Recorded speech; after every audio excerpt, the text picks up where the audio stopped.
예, 그러면은 발표자와 두 분 토론자 말씀을 들었고요. 전체 토론 시간에 들어가야 되는데 아까 말씀드린 것처럼 그 질문을 좀 해주신 분들이 있어가지고 그거를 조금 일단은 올려서 좀 해결을 하고 두 분이 질문을 주셨습니다. 아, 전에 두산중공업에서 근무를 하셨고 지금은 현재 이제 호주 로스쿨에서 유학 중인 안재중 회원님께서 한 세 가지 질문을 해주셨는데요. 이거를 한번 일단은 제가 뭐 읽는 것보다는 그냥 읽어 보시는 게 더 나을 것 같고요. 예, 제가 대략 설명드리면요.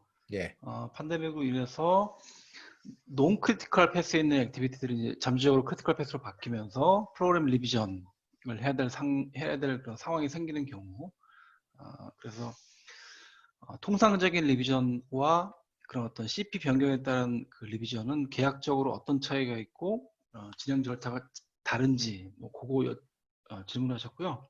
CP가 변경되면 계약적으로 컨트랙터가 주의해야 될 것들이 뭐가 있는지 뭐 그런 내용들 질문하셨습니다. 간단하게 말씀드리면요. 그 리비전이라는 거는 결국은 완료율이 바뀔 때 진행을 하는 거겠죠.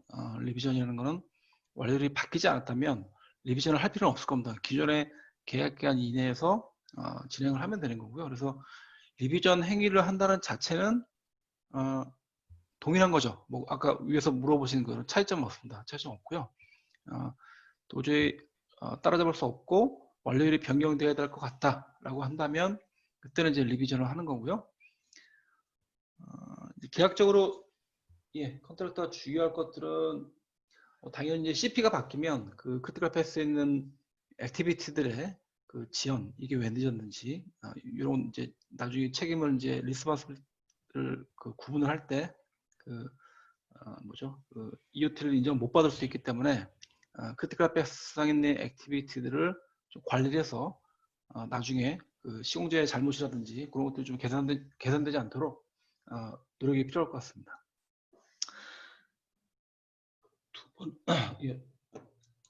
두 번째 것도 제가 할까요? 예, 하시죠. 예, 두 번째 포인트 말씀하신 거는 코지션을 명백히 입증할 수 없는 액티비티들에 대해서 인플로이어가 뭐 계약서 또는 SCL 프로토콜을 인용해서 계약자한테 어떤 미디게이션을 요구할 수 있을지, 그리고 컨트랙터는 그에 대해서 몇몇 액티비티들은 코지션을 명백히 입증할 수는 없지만 전체적인 관점에서 디스럽션을 주장하며 방어할 수 있을지, 뭐 그런 내용입니다.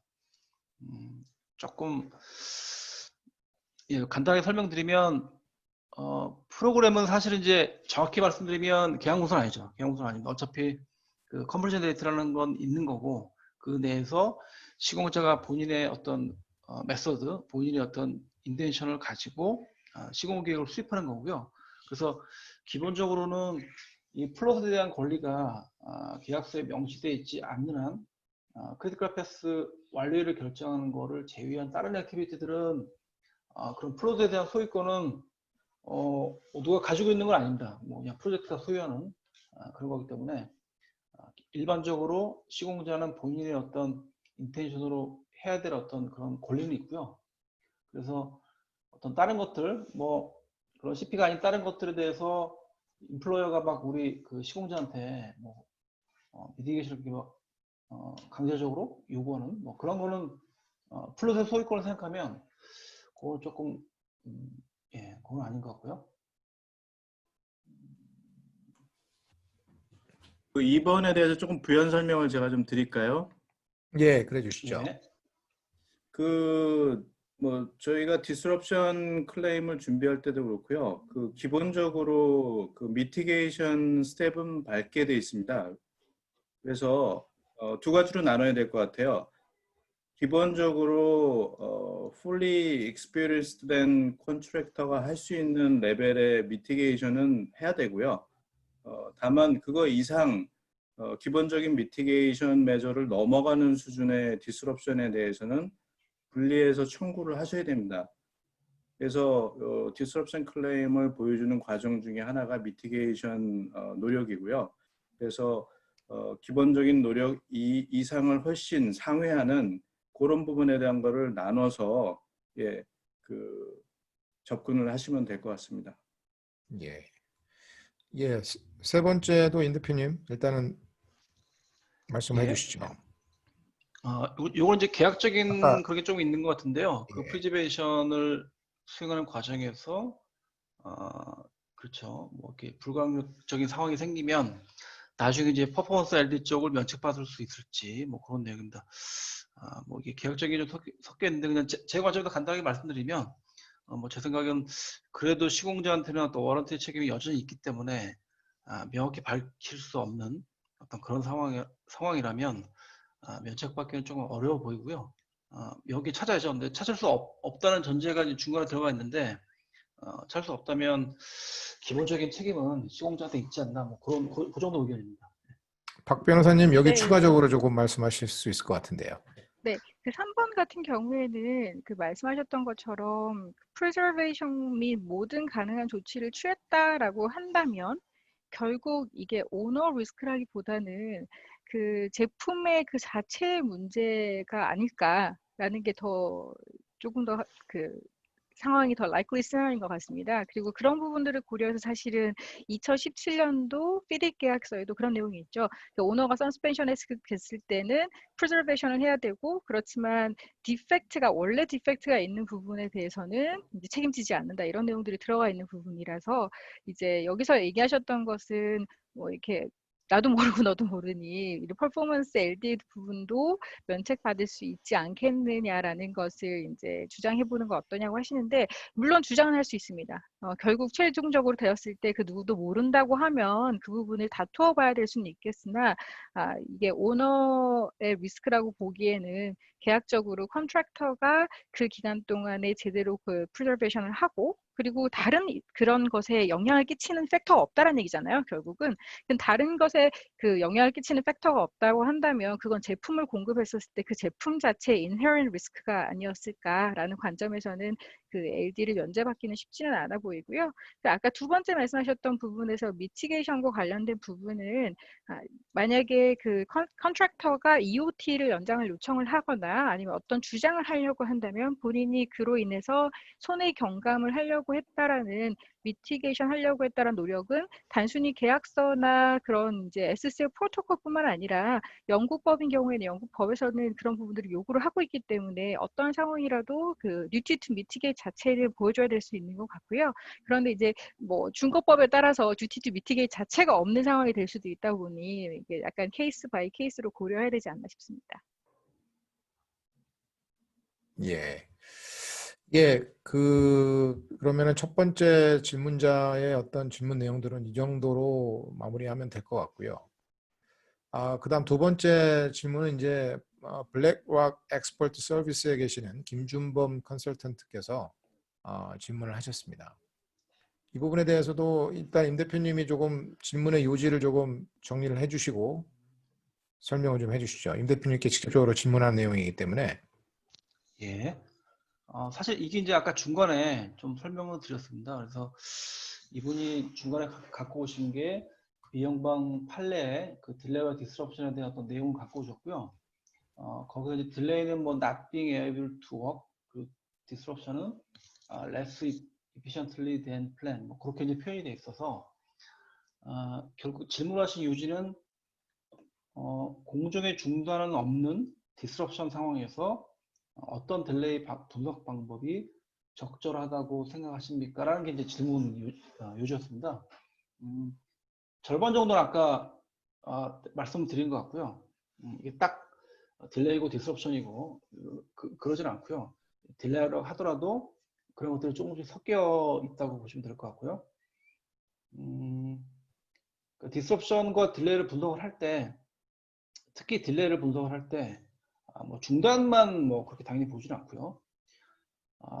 후속 작업에 어떤 식으로 영향을 끼쳤느냐, 그 자체가 늦었느냐, 아니면 후속 작업에 영향을 미쳤느냐, 이제 그런 거에 따라서 그 딜레이의 어떤 지연 기간을 계산하는 그 기준이 되기 때문에 그래서 말씀하신 것처럼 딜레이와 디스럽션 이렇게 나눠서 구분할 필요는 없을 것 같습니다. 그리고 예, 결국 어떤 딜레이 어널리시스 메서드도 아까 말씀드린 것 같고요. 예, 가장 자연스러운 거는 초기에는 IAP, 중간에는 TIA, 마지막에 이제 APAB 그런 것들이 이게 각 개별적인 분석이 각각 값들을 결정한 건 아니고요. 이런 것들이 누적적으로 증가분, 감소분만 개별적으로 합쳐진 값들이 최종적으로 지연 기간을 결정한 겁니다. 그래서 이런 클레임을 만들게 되면 특정한 시점에서는 특정한 방법을 선택해서 할 수밖에 없지만 가장 이상적이고 가장 자연스러운 거는 이런 분석 방법들이 쭉 합쳐지면서 결론 나는 게 그게 이제 가장 적절한 방법인 것 같습니다. 제가 부연 설명을 좀 드릴까요? 예, 예. 예, 네, 부연 설명을 위해서 화면을 잠깐 하나 쉐어를 좀 하겠습니다. 교수님, 정 교수님 화면 예. 쉐어 화면을 좀 주시겠어요? 예. 네.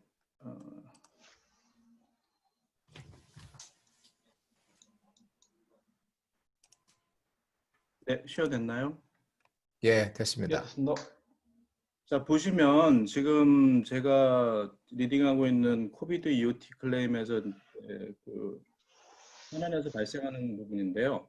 이 옐로우로 오렌지로 표시된 부분은 코비드 임팩트입니다.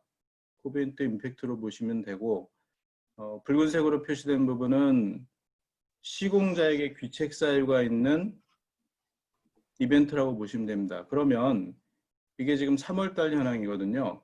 금년 3월달 현황인데 시공자에게 귀책 사유가 있는 딜레이 이벤트가 롱기스트 파스입니다. 그러면 TIA로 보게 되면은 타임 임팩트 어널리시스는 프로스펙트하게 보는 거기 때문에 지금 보여지는 대로 이렇게 분석이 돼요.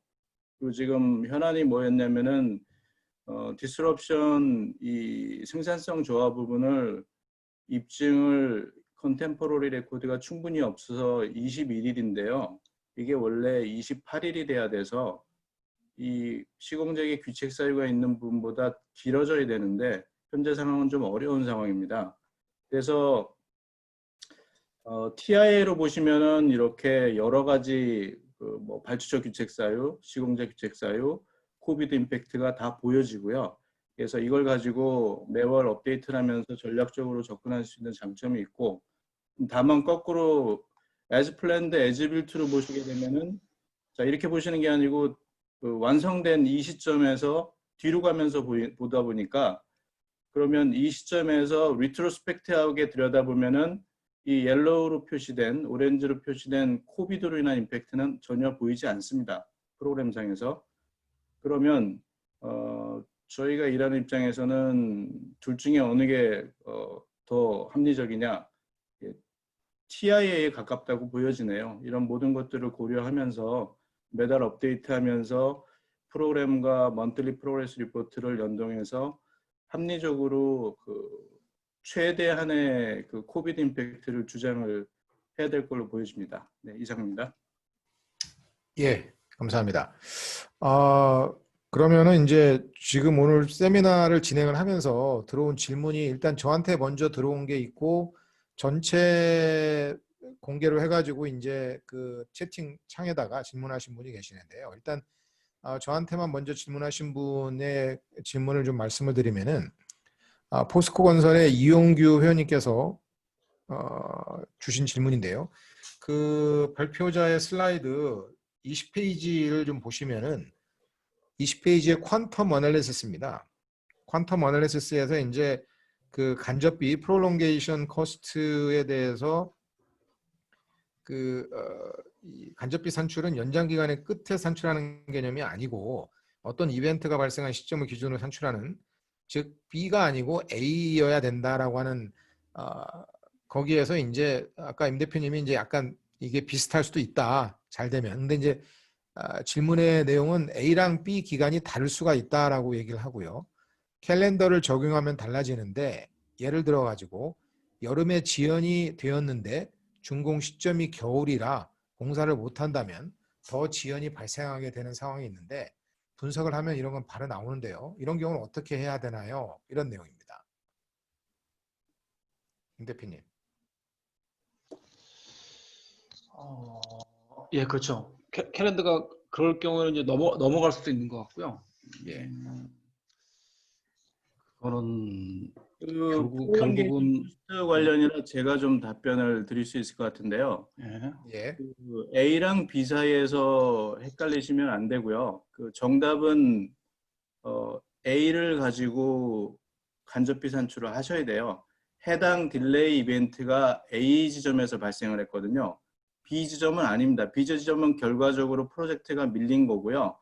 해당 EOT는 A 기간에 발생을 했어요. 그러면 이 간접비는 A 기간에서 계산을 하셔야 됩니다. 그럼 지금 말씀하신 어떤 기후적인 부분이나 어떤 제약이 있는 부분에 대한 고려는 사실 안 하셔도 돼요. 고민하실 게 없는 게 A 기간에 발생한 EOT 기간에 대해서 A 기간에 발생한 코스트를 간접비 코스트를 산출하시면 끝나는 문제입니다.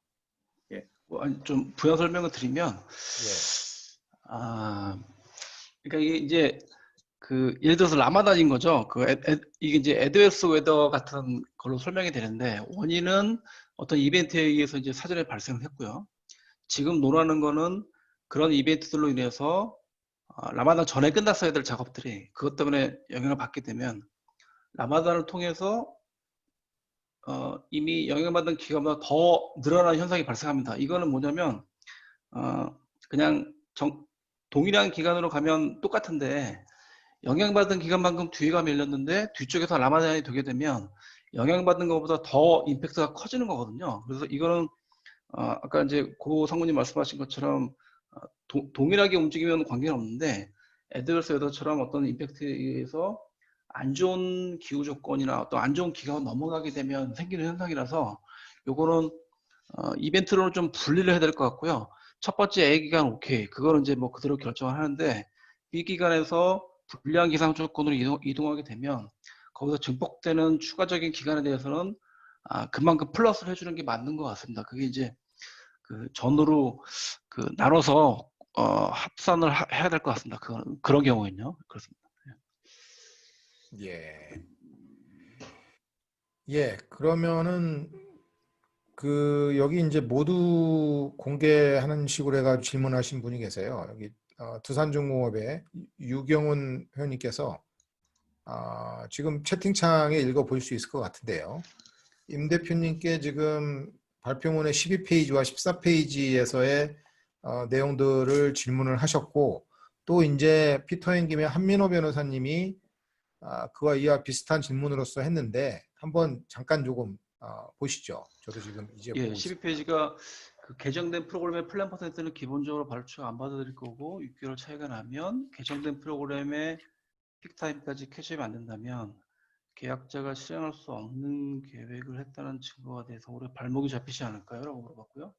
합의 혹은 달성이 되지 않는 계획은 현실적으로 어떻게 대응할 수가 있을지.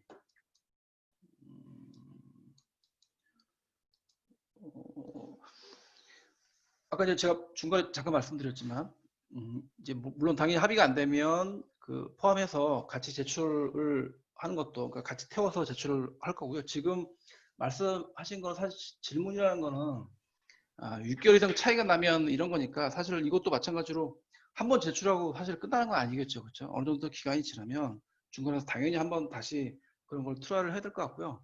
중간에 제출해서 틀린다고 해서 끝까지 가면 당연히 말씀하신 대로 발목을 잡히겠지만 중간중간에 그런 어떤 협의나 그런 것들은 계속 해야 될 것 같다 생각이 듭니다. 그리고 14페이지 두 번째 말씀하신 게 TI 진행 시 실제 커런트 스케줄이 매월 발생하는 시퀀스의 변경을 얼마나 반영할 수 있을런지요. 베이스라인에서 모두 반영한다면 실제 리비전이 돼버리니 발주자 승인 협의가 필요한. 로직 변경 그런 거예요? 그러니까 이게 제가 이해하는 바로는 그 TI 분석 작업, 그러니까 스케줄 분석 작업을 할 때 저희가 크게 두 가지로 선택할 수 있습니다. 하나는 기존에 NPR에 있는 프로그램을 그러니까 그 매월 발생하는 시퀀스의 변경을 이미 반영된 그런 NPR의 스케줄을 그대로 가져와서 활용을 할 수 있고요. 아니면 베이스라인 거를 쓰되 베이스라인을 쓰는데 로직 변경을 고려하지 않고 먼슬리로 넘길 때 실제 발생했던 액츄얼만 그냥 가지고 와서 베이스라인에 넣어서 활용하는 그런 케이스입니다. 그 두 가지 케이스가 있을 수 있는데요. 그런 두 가지에서 실제 얼마나 반영할 수 있을런지요. 실제 반영할 수 있을지. 이게 두 가지 중에 하나를 선택을 해야 되는 상황입니다. 그러니까 저희가 이걸 항상 고민을 하는 문제인데, 첫 번째, 그러니까 MPR에 있는 거를 그대로 만약 사용하게 되면 발주자와 협의하지 않은 그런 시퀀스 변경 그런 것들이 있기 때문에 나중에 문제가 될 수 있죠. 이게 임의대로 바꾼 거야, 뭐 어떻게 바꾼 거지, 근거는 뭐지, 이거 왜 고쳤어, 이런 것들이 클레임 디거 뭐 이렇게 그런 확인을 통해서 알 수 있기 때문에 그런 MPR을 그대로 사용하게 되면 합리적인 기간 산정에서 그런 또 어떤 다른 논쟁으로 또 넘어갈 수가 있습니다. 그리고 MPR을 쓰게 되면 누적적인 기간값을 계산할 때 좀 문제가 생깁니다. 예, 그래서 TI를 쓰더라도 MPR을 그대로 쓰게 되면 이 숫자를 더하고 빼는 데 있어서 좀 심각한 문제가 발생할 수가 있고요. 두 번째는 액츄얼에 있는 거를 실적만 가지고 가서 베이스라인에 끌고 오게 되면 또 이제 문제가 생기겠죠. 끌어놓은 논리 자체는 괜찮죠. 베이스라인 로직을 바꾸지 않았고 승인받은 대로 했고 그대로 끌고 가는 건데, 이게 결국 그동안 제출했던 MPR과 괴리가 차이가 발생하게 되고, 그 차이를 어떻게 설명하느냐가 이제 또 포인트가 되게 됩니다. 그래서 그 차이는 뭐 저희가 주장할 수 있는 그런 게 있겠죠. 그동안 제출했던 체인지 오더라든지 그런 것들을 승인하지 않았다.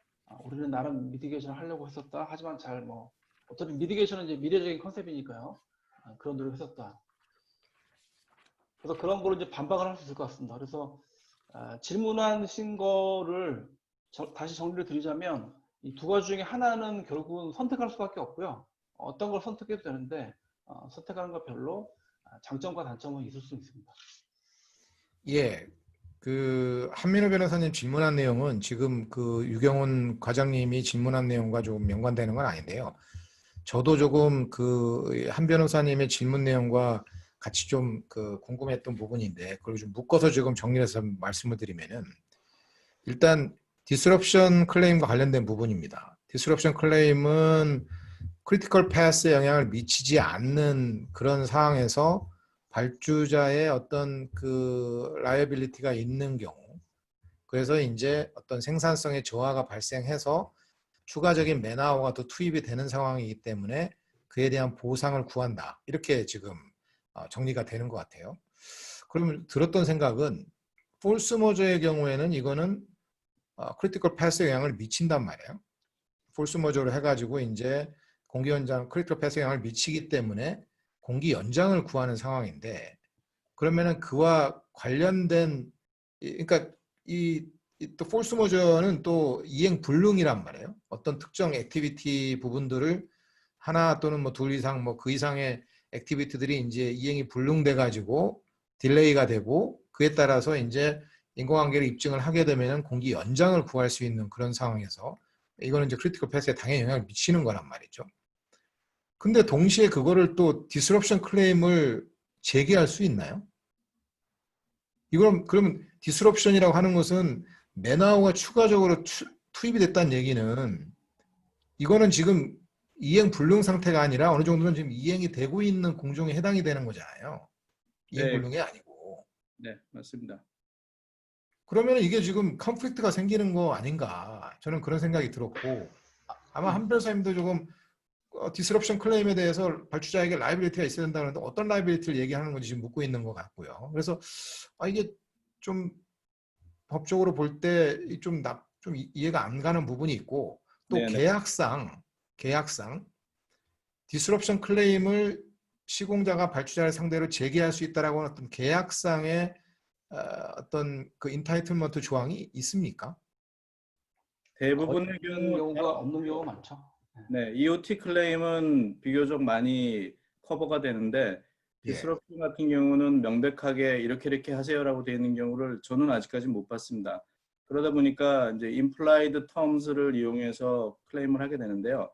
지금 한민호 변호사님께서 질문해 주신 거는 코비드니까 그 기본적으로 발주자에게 라이어빌리티가 있다라기보다는 포스 머저 상황이잖아요. 발주자도 프리하고 시공자도 프리한데, 다만 포스 머저로 인한 그 공기 연장은 인정을 하니까 그거에 예. 대한 건 문 교수님 말씀하신 대로 가면 되는데 지금 한 변호사님 질문은 코스트와 관련돼서 물어보신 것 같은데 예. 그 일반적으로 안 되잖아요. 포스 머저 상에서 그 코스트 보상은. 그러면 제가 오늘 발표 자료에 보면은 일단 제 기본적인 전제 조건은 체인지 인 러로 접근했을 경우에 탑다운식으로 그 오더가 내려와서 거기에 인타이틀먼트를 가지고 코스트를 산정하는 지역으로 저는 얘기를 했고요. 예. 그리고 이런 코비드 상황이 만약에 아니라고 하면 일반적인 상황에서 the client's owes duty of care under the 예. terms of contract. 예. 계약적으로 어떤 지켜야 될 발주자가 기본적인 책무를 다하지 못한 상황에서 어떤 딜레이 이벤트, 디스럽션 이벤트가 발생했다고 하면, 네, 그 경우에는 코스트 클레임을 하셔야죠. 그래서 좀 예. 코드 같은 경우는 사실 좀 클리어한 것 같습니다. 네. 네, 예. 저 같은 경우에도 사실 그 부분에서 그 고 대표님의 리스트를 보면서 첫 번째가 liability를 이제 저희가 주장을 해야 되는데 이걸 어떻게 허들을 넘을 것인가에 대한 부분을 고민을 했었는데요.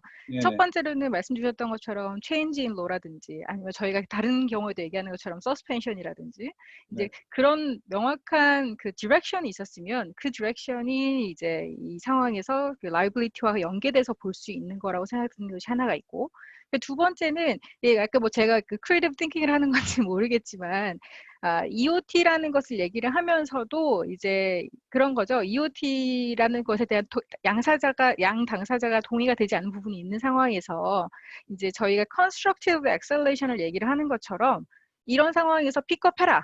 이제 owners direction인 거죠. 그러니까 오너가 어떤 이런 상황에서 일을 갖다가 언제까지 맞춰야 되니까 일을 제대로 하십시오라는 constructive acceleration과 비슷한 컨센트가 있다면 그 부분에 있어서는 이제 당연히 코비드로 인해서 force majeure EOT를 받아야 되고 이 부분에서 우리가 이 시간을 갖다 충분히 사용할 수 있어야 되는데 오너가 이러한 추가적인 인스트럭션이 있었기 때문에 그 인스트럭션으로 인한 추가적인 코스트가 발생했다. 근데 그 추가적인 코스트라는 것이 이렇게 돈이 더 들어갔다는 것도 있지만 프로덕티비티가 떨어질 수도 있잖아요. 프로덕티비티가 떨어지기 때문에 발생한 손해를 청구하는 것이다 보니 그 두 가지를 조금 더 이렇게 조인트 시켜볼 수 있지 않을까라는 생각을 했고요. 그리고 force majeure 같은 경우에도 아까 이제 전체적으로 무조건 셧다운 되는 거는 이제 지금 코비드 같은 상황에서 생각될 수 있는 게 이게 100% force majeure에서 모든 게 완전 셧다운 돼야 되는 상황은 아닐 수는 있을 것 같습니다. 그러니까 어떤 상황에서는 실제로 그 본사에서 concurrent하게 진행될 수 있는 그러니까 말씀대로 아까 나왔던 이 disruption 자체는 critical path에 있지 않아도 되는 액티비티들이 있을 거잖아요. 그런 액티비티들은 계속 ongoing 하는 일들이 있을 거고 이제 정말로 딱 멈춰야 되는 상황이 있다고 하면 그 부분은 EOT지만 다른 부분에 있어서 진행되는 부분들은 약간 생산성이 떨어졌다. 이런 걸로 얘기해 볼 수 있지 않을까요?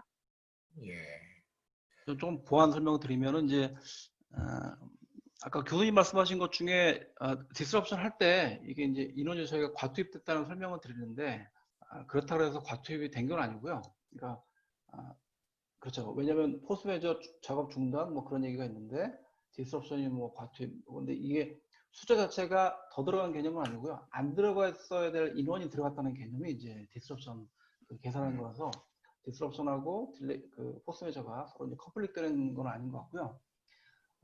한민호 변호사님 조금 보완 설명을 드리면 결국은 뭐 비싼 맥락이긴 합니다. 아까 뭐 고상훈님 다 말씀하셨지만 원인 자체가 포스 매저면 뭐 딜레이가 됐건 뭐 디스럽션이 됐건 코스트를 보상 못 받는 건 어쩔 수 없죠. 어쩔 수 없는데 단지 이제 발주의 라이벌리티를 생각을 해보면 예를 들어서 이제 그런 건 가능할 겁니다.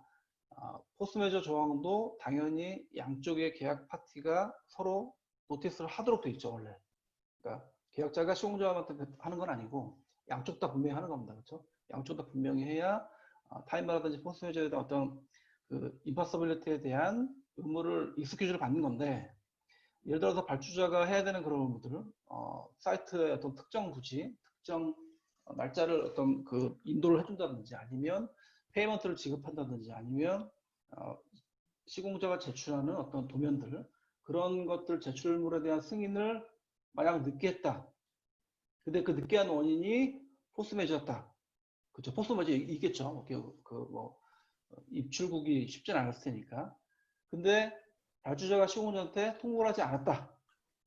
그렇죠? 통보하지 않았다. 그렇다고 한다면 이거는 한번 발주 라이벌리티를 한번 뭐 걔네가 적정한 계약적 행위를 하지 않았으니까 걔네 어블리게이션이 익스큐즈 될 수 없을 수 있죠. 그렇죠? 뭐 그런 예는 있을 수 있을 것 같습니다.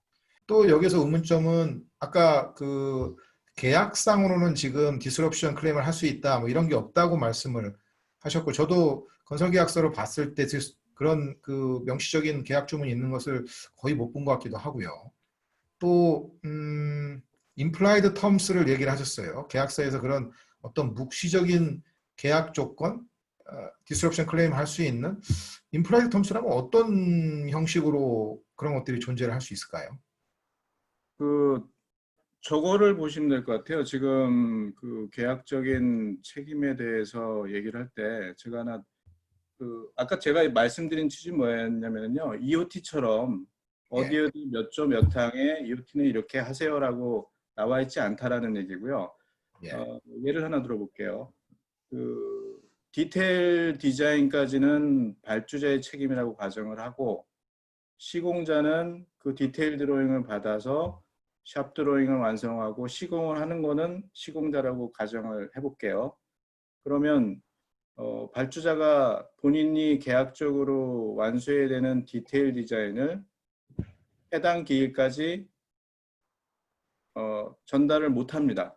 계속 제공을 해야 되잖아요. 프로젝트가 쭉 흘러가야 되니까. 그러면 해당 기간에 계속 발주자가 제공해야 되는 디테일 디자인이 늦어지면은 결국은 크리티컬하게 되고 프로젝트가 밀리게 됩니다. 자, 그러면 이런 경우에는 조항으로서 디스럽션은 어떻게 하라고 나와 있지는 않지만 이거를 가지고 끌어오면은 발주자가 듀티 오브 케어를 못한 거잖아요. 계약서에 분명히 있을 겁니다. 이그지비나 스페시피케이션은 전부 몇 월 몇 시까지 어떤 중요한 드로잉들은 들어와야 된다라고 있을 텐데 그거 안 들어왔으니까 계약서에 그 조항을 끌어서 발주자가 계약적인 책무를 다하지 못했다라고 주장하시면은 그거는 정확하게 끌어다 쓸 수 있고 그거는 디스럽션 클레임을 할 수 있는 그 라이어빌리티에 대한 부분은 발주자에게 돌릴 수 있는 거죠. 제가 그거 말씀드린 겁니다. 그럼 설사 그런 implied terms에 기댈 수 없는 경우면은 이제 결국에는 계약의 중거법상에서 인정이 되는 쪽으로 가야 될 것 같은데요. 디스럽션 클레임을 하기 위해서. 예, 사실 이건 제 영역은 아니고요.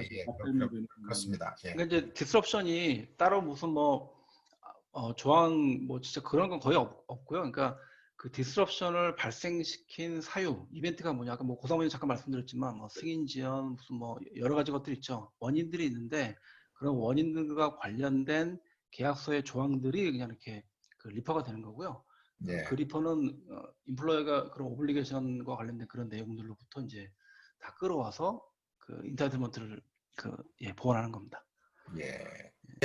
그럼 제가 중간에 잠깐 끼면은요 또 생각하실 수 있으니까 사전에 받은 것 중에서 이제 롱기스패스 분석 방법에 대해서 설명 요청하신 분이 있습니다. 그러니까 롱기스패스하고 대표적인 걸로 이제 APAB, As Planned As Built가 있는데요. 틀린 점은 결국 롱기스패스는 방법은 CP를 추적해가는 그런 트레이스하는 그런 개념이기 때문에 웬만해서는 하나의 어떤 연관된 단일한 CP가 나올 가능성이 많고요. 그러니까 CP의 경로가 바뀌지 않을 가능성이 많고요. AP 같은 경우는 이제 윈도우적인 컨셉이 같이 들어가기 때문에 APAB는 시간별로 CP가 틀릴 수가 있습니다. 그래서 CP가 변경될 수가 있는 그런 가능성이 있습니다. 그래서 롱기스패스는 이제 APAB의 어떤 큰 개념에서는 포함되는 그런 개념이라고 보시면 될 것 같고요.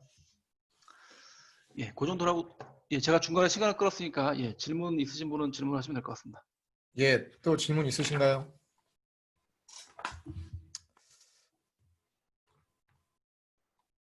제가 그럼 하나 질문을 할까요?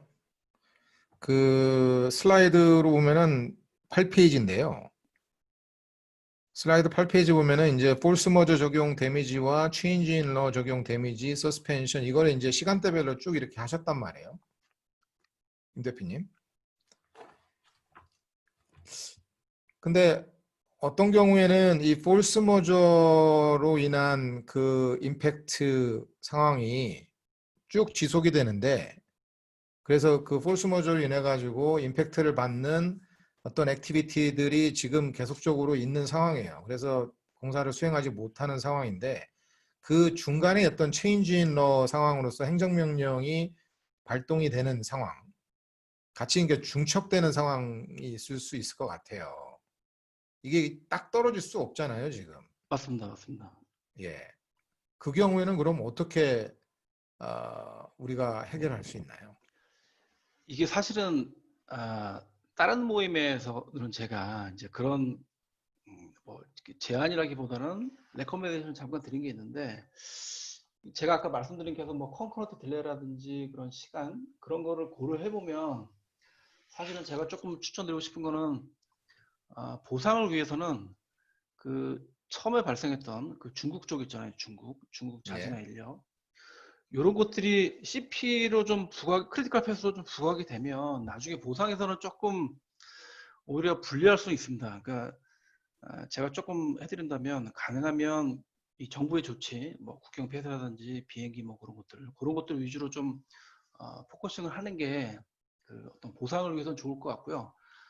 그게 무슨 얘기냐면 컨커 딜레이를 판정할 때도 먼저 발생한 거, 먼저 임팩트가 했던 것들이 중요하기 때문에 냉정하게 생각을 한다면 이런 발주자의 어떤 주장들이 맞을 수 있습니다. 야, 너네 우리가 국경 폐쇄 안 하고 뭐 저기 비행기 안에서도 어차피 중국산이 이미 발생했었고 이미 우한에서 그 임팩트가 굉장히 컸기 때문에 물론 국경 폐쇄랑 겹치면서 뭐 저기 체인질로 영향 내는 마무리는 됐지만요. 겹치기 때문에 우리 그거 안에서도 니네 이미 중국으로 발생한 거고 포스 매저가 이미 컸어 라고 하면 사실은 시점으로 보면 아까 이제 뭐 SCL 프로토콜 세컨 에디션 혹은 컨커런트 딜레이 판정 그런 걸 봤을 때 먼저 발생한 것들이 이미 임팩트를 발생시켰기 때문에 결과적으로 어떤 동일한 거에 영향을 미쳤다고 하더라도 그런 발주자 주장들은 1년이 있습니다. 1년이 있는 거기 때문에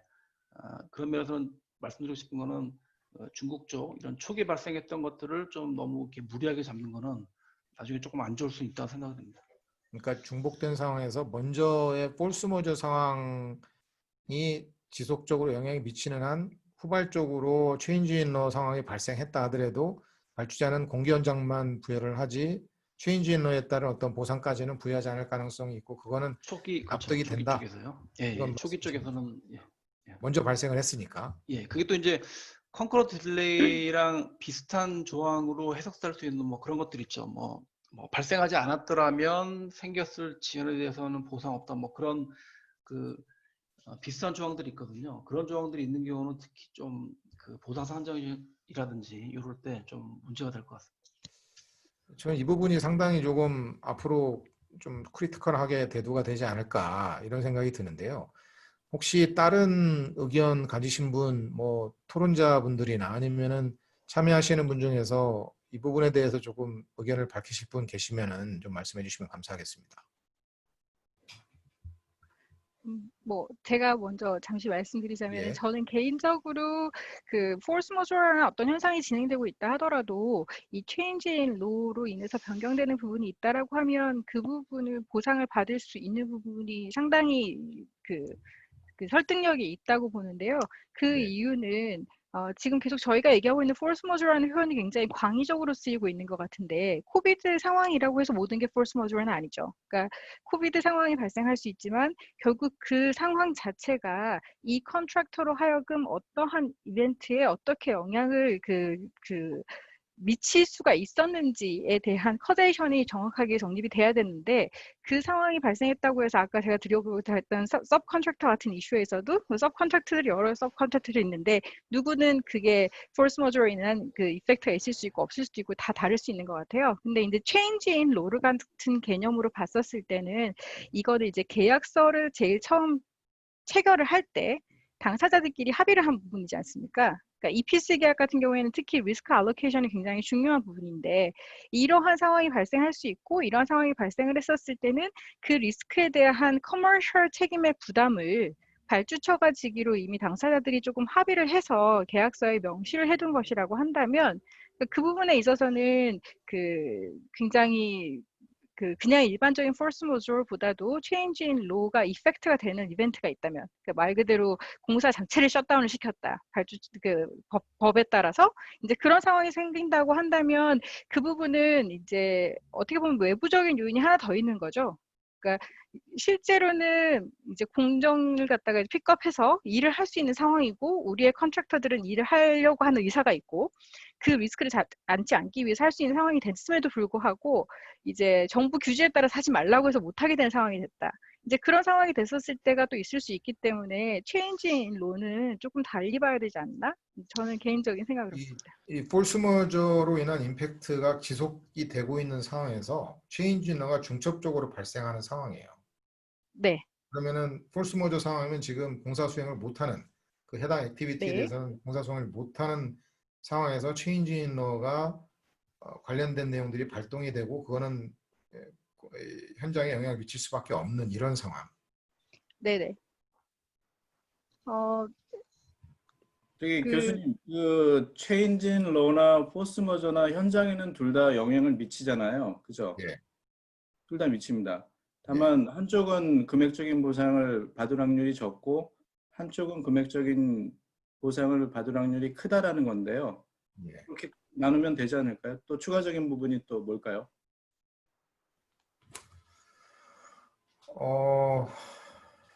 제가 조금 부연 설명을 다른 관점에서 중간에서 조금 다른 관점에서 설명을 조금 부연 설명을 드리면 제가 말씀드린 아까 취지는 뭐였냐면 CP 그러니까 포스 매저 관련이 CP 쪽으로 좀 주장이 되고 이쪽으로 좀 포커싱이 되다 보면 결국 체인질로로 인한 임팩트가 있긴 있고 당연히 받긴 받죠. 그러니까 제가 말씀드린 표현이 제가 그렇게 주장을 했다고 해서 그 체인질로에 대한 어떤 권리가 없어지거나 뭐 돈을 덜 받거나 이제 그 차이는 아니고요. CP가 부과하게 되면 이런 체인질로로 인한 임팩트는 분리가 돼야 된다는 겁니다. 그러니까 포스 매저로 인한 임팩트, 체인질로로 인한 임팩트가 분리가 돼야 되는 게 맞고요. 그래서 그 어마운트 자체가 조금 조정될 수 있는 가능성이 좀 많다는 겁니다. 이게 현장에서는 사실은 임팩트가 나눠져서 받는 건 아니고 딱 하나로 받거든요. 그러니까 처음에 포스 매저로 인한 어떤 기계나 특정한 작업에 포인트가 딱 잡히면 체인질로가 발생하더라도 사실 그게 계속 가는 겁니다. 똑같은 게 계속 가는 거죠. 그죠? 왜냐하면 처음부터 발생했고 그게 CP로 잡혔고 거기에 좀 포커싱해서 강조하다 보면 체인질로고 뭐고 뭔가 발생하든 간에 어차피 그 결과나 임팩트는 걔한테 동일하게 가거든요. 그러면 그런 경우에는 뭐가 생기냐면 발주자들은 이제 우리한테 이렇게 얘기하는 거죠. 아니 니네 체인질로가 터졌든 안 터졌든 어차피 처음에 중단됐던 거고 체인질로로 지금 국경 폐쇄가 됐어도 어차피 똑같은 그거고 체인질로가 안 생겼어도 어차피 그 중단은 있을 것이다 라는 논리. 그 논리는 좀 세게 얘기하자면 발주자는 우리한테 야 이거 원래 그냥 다 포스 매저 다 인정 못해 뭐 그렇게 할 수 있는 게 이제 극단적인 케이스고 엄밀하게 보면 사실은 합쳐진 거겠죠. 사실은 합쳐진 건데 우리 입장에서 합쳐진 거라고 얘기하는 건데 이제 그런 상황이 오게 되면 이제 시공자한테 조금 불리하다고 보고요. 그래서 좀 기술적인 차원에서 좀 추천을 드린 거는 중국 이쪽으로는 너무 이렇게 좀 포커싱을 잡지 말고 다른 것들로 좀 포커싱을 하면 그런 협상을 할 때 조금 유리할 수 있지 않나 뭐 그런 차원에서 말씀드립니다. 이게 교수님 말씀드린 거랑 좀 조금 틀린 내용인가요? 저도 잘 다른 분도 좀 말씀을 해주시죠. 아까 박 변호사님 추가적으로 네. 말씀하셨던 것 같은데. 아닙니다. 이 부분은 사실 좀 델리케이트한 이슈인 것 같아요. 왜냐하면 저는 이제 변호사들은 대부분 다들 얘기하는 것이 굉장히 팩 스페시픽하고 계약 스페시픽하기 때문에 말씀을 드리기가 어렵다라는 말씀을 드리는데 지금 이 상황도 말씀하셨던 것처럼 force majeure가 extent가 어떻게 되어 있다라는 거에 hypothetical하고 change in law 조항에서 당사자들이 무엇을 어떻게 리스크를 알로케이션해서 누가 어떤 부분에 대한 커머셜 책임을 지기로 했는지는 조금은 지켜봐야 되는 이슈인 것 같고요. 그리고 제가 계속 말씀드리는 중거법에 따라서도 굉장히 다른 어프로치가 있지 않을까. 네, 그런 생각이 듭니다. 또 체인지 인 러 조항과 관련돼 가지고 네네. 이게 만약 예를 들어서 IPP 사업이라고 가정을 했을 경우에 IPP 사업에서 위에 이제 이 발주자죠. 그러니까 SPC인 SPC 사업주 SPC가 정부와 맺은 어떤 실시 협약이나 이런 데 체인지 인 러 조항이 들어가는데 체인지 인 러 조항에서의 그쪽의 내용과 건설 계약에서의 체인지 인 러 조항이 상당히 다를 수 있을 것 같아요. 제가 보는 실시 협약에서의 체인지 인 러 조항은 예컨대 이렇게 체인지 인 러도 세분화를 한 3개 정도의 부류로 만약에 구분을 해가지고 어떤 그 현장이나 그 산업 분야에만 영향을 미치는 경우에 한해서만 보상을 해주도록, 그렇지 않고 전국적으로 영향을 미치게 되고 하는 경우에는 그거는 보상이 없는 것으로 이렇게 실시협약에 규정이 돼 있는 상황의 프로젝트에서 이게 건설 계약성에서는 그냥 그런 구분이 없이 체인지 인 러의 경우에 보상을 해줄 수 있다라고 하는 그런 내용만 들어가게 되면은 당연히 SPC 같은 경우에는 정부로부터 그걸 인정을 못 받을 가능성이 높기 때문에, 왜냐하면은 체인지 인 러에 관련된 내용들은 어떤 특정 산업이랄지 특정 현장에만 영향을 미치는 게 아니잖아요. 전국적으로 지금 영향을 미치는 그 상황이었고 그 현장에 소지한 국가에, 그렇다고 한다면은 정부는 그 체인지 인 러 조항에 기대 가지고 클레임하는 그 SPC 사업주들의 클레임을 인정하지 않을 가능성이 상당히 높고, 그렇다고 한다면은 SPC도 그렇게 해석을 하면서 건설계약 속에서의 체인지 인 러 조항을 그런 식으로 해석을 하지 않을까라고 하는 뭐 그런 생각이 좀 들긴 했습니다. 네, 그 건설 계약에서 나오는 그 체인지 인 로 조항은 지금 교수님께서 말씀하셨던 것처럼 보통 뭐 이렇게 실시 협약이나 이런 데서 다루고 있는 그 government risk event 하고는 또 다른 이슈인 것 같아요. 그리고 네. 특히 건설 계약의 컨트랙터가 가질 수 있는 체인지 인 로와 관련된 리스크는 굉장히 diversified 있죠. 이게 뭐 세이프티와 관련된 이슈일 수도 있고, 레이버 로와 관련된 이슈일 수도 있고, 그리고 세금과 관련된 이슈일 수도 있고, 심지어는 그러한 local authority의 어떤 regulation에 대한 interpretation, 그것까지도 문제가 끼칠 수 있기 때문에 조금은 더 브로드 스코프로 봐야 될 것 같고, 그 민자 사업이나 이런 SPC에서 본인들이 가지고 싶어하는 contractors 어떤 interpretation이 있다 하더라도 그것이 정말로 그 당사자들의 계약에 그 개인적인 그 해석이 그렇게 적용이 되지는 않을 것 같다라는 게 개인적인 생각입니다. 네.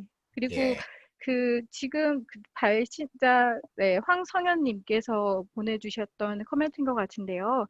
이제 disruption 이벤트가 있을 때 발주처가 force majeure 노티스를 하지 않았다면 이 부분을 이용해서 클레임을 제기할 수 있지 않느냐라는 코멘트를 주셨는데, 이제 이 부분에 제가 드리고 싶었던 질문은 이게 이제 꼭 발주처가 force majeure 노티스를 해야 되는 상황이었던 건지, 아니면 그 상황에서 발주처가 force majeure 노티스를 한다는 것은 뭐 이런 상황이 됐으니까 공사를 중지하라는, 그러니까 약간 suspension notice versus force majeure 노티스의 이슈로 보셔서 그렇게 말씀을 주신 건지가 좀 궁금하고요. 그러니까 같은 상황이라고 한다면 오히려 컨트랙터 입장에서도 이게 상황이 이래서 공사를 진행할 수가 없습니다라는 노티스를 적시할 수 있지 않았을까라는 좀 질문이 있는데요. 요 질의사항에 대해서 한번 클래리파이를 해주실 수 있을까요? 황성현 변호사님. 아니 제가 홍 변호사님 말씀하시면 될 것 같네요.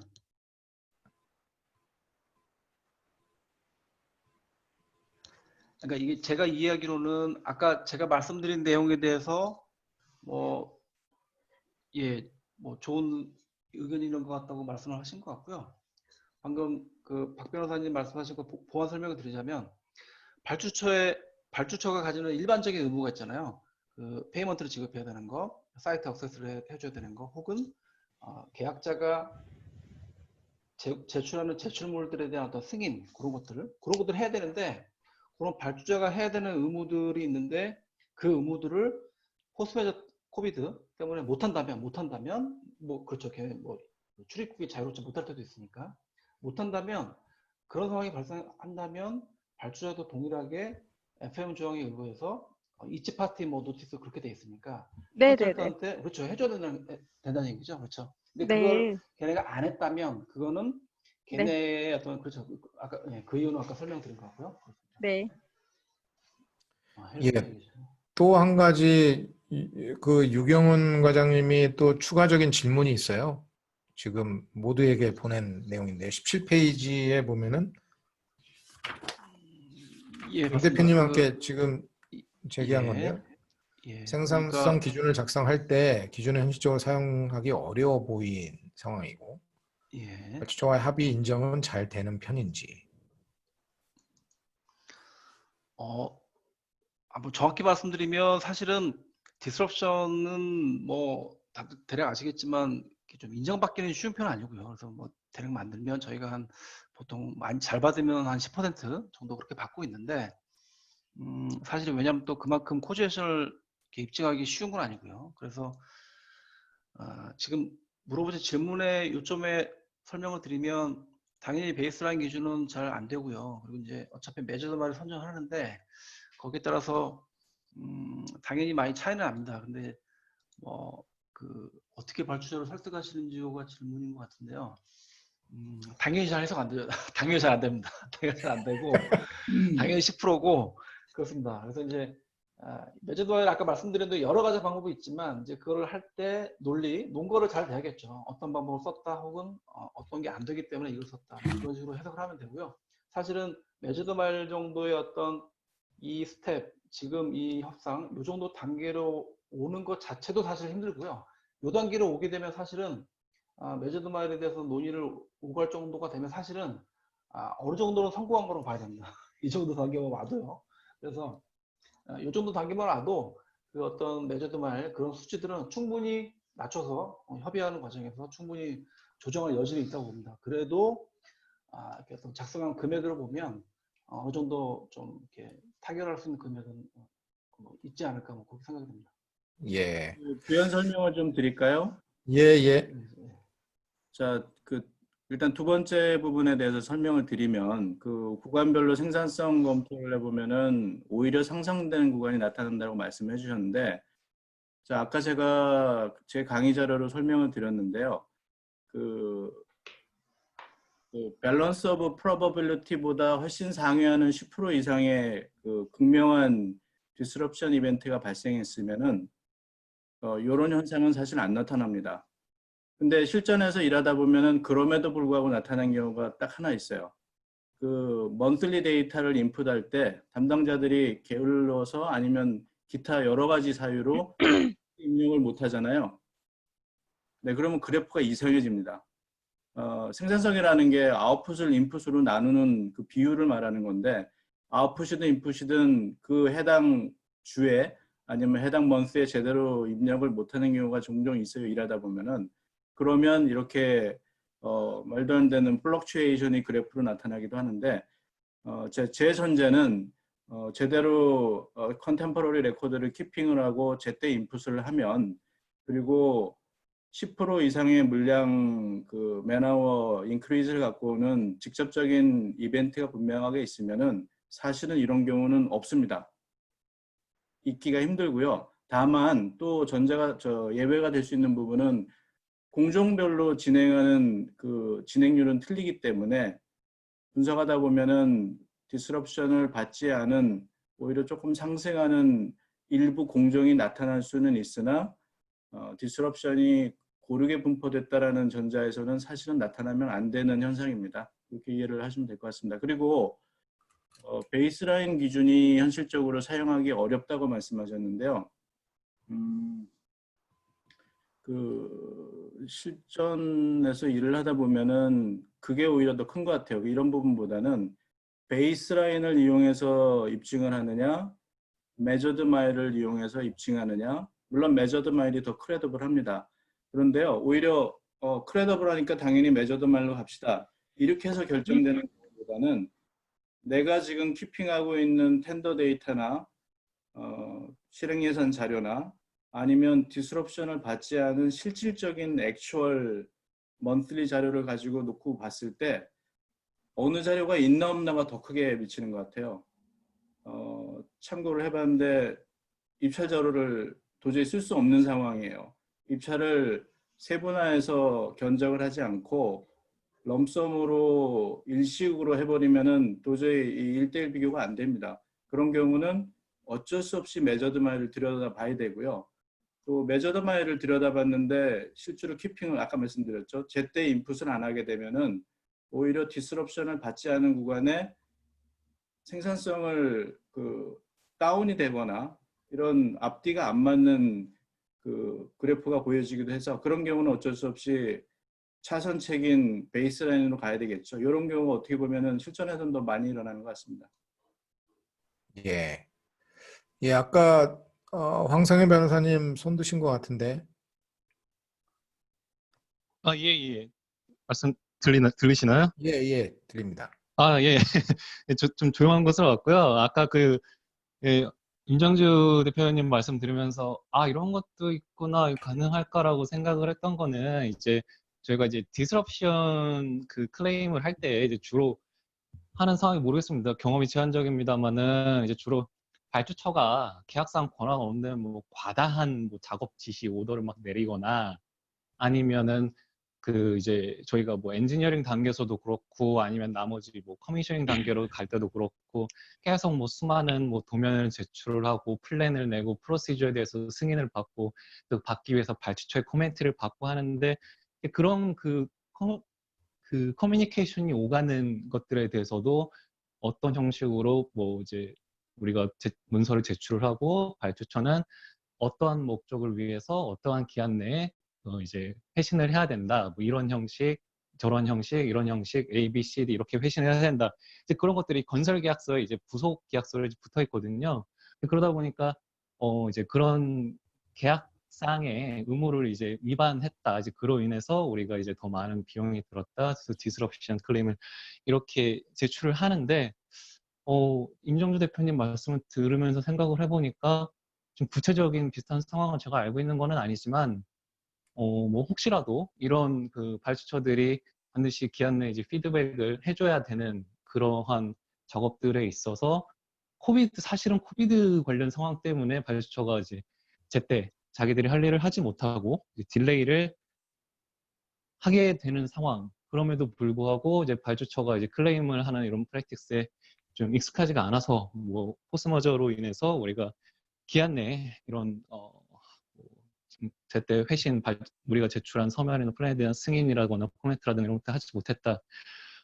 그런 클레임을 하지 않는 상황이라고 한다면 임종래 대표님 말씀하신 것처럼 이제 그런 것들을 모아가지고 발주처 기획의 디스럽션 이벤트로 한번 비용 보상을 청구해 볼 수 있지 않을까.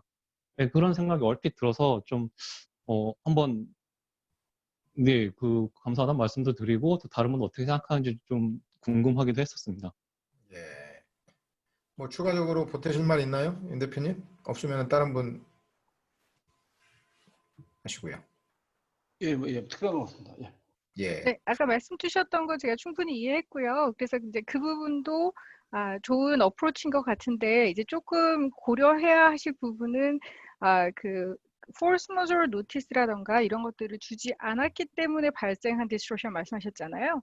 그러면 그 예. 기간이 과연 얼마나 길까? 그리고 그 기간 동안에 입은 임팩트가 그 디스트럽션으로 봤었을 때 코스트 임팩트가 얼마나 될 수 있을까? 이런 것들을 또 분석하는 상황이 되다 보면 예, 조금 더 한 레이어로 또 고민을 해야 되는 부분이 있을 것 같습니다. 아, 예, 맞는 네. 것 같습니다. 현실적으로는 좀 어려움이 있을 수도 있겠네요. 고맙습니다. 지난 우리 긴급 화상 자담회 때 상당히 조금 거시적인 틀에서의 이 계약적 또 이 법률적인 차원에서의 그런 이슈들을 조금 다뤄봤고요. 이번에는 이제 구체적으로 실무적이고 테크니컬한 그런 부분에서의 어떤 쟁점들, 어떤 취해야 될 이런 부분들, 이것들을 조금 포괄적으로 다루어서 어느 정도는 뭐 상당히 조금 안개 속을 헤매는 이런 느낌이었는데 어느 정도는 조금 많이 뭐 다는 아니지만 그래도 상당히 조금 앞으로 이제 어떻게 조치를 취해야 되고 어떤 준비를 해야 되는지는 조금 많이 좀 클리어하게 되지 않았나 이런 생각이 드는데요. 많이 도움이 되시는지 모르겠습니다. 오늘 이렇게 그 발표 준비를 해주시고요. 사실 이제 임 대표님이 여기 PPT 슬라이드도 준비를 하셨지만은 발표문을 준비를 하기는 했습니다. 근데 이제 발표문을 미리 배포를 하게 되면은 혹시나 이제 참여자가 좀 적지 않을까 그런 우려 때문에 발표문으로 이제 정리가 돼 있는 것은 곧 그거는 이제 배포를 하도록 하겠습니다. 그래서 늦은 시간까지 이렇게 함께 해주신 여러 회원님들께도 감사드리고요. 또 토론자분들께도 대단히 감사하다는 말씀을 드리면서 42회 정기 세미나는 이것으로 마치는 것으로 하겠습니다. 대단히 감사합니다.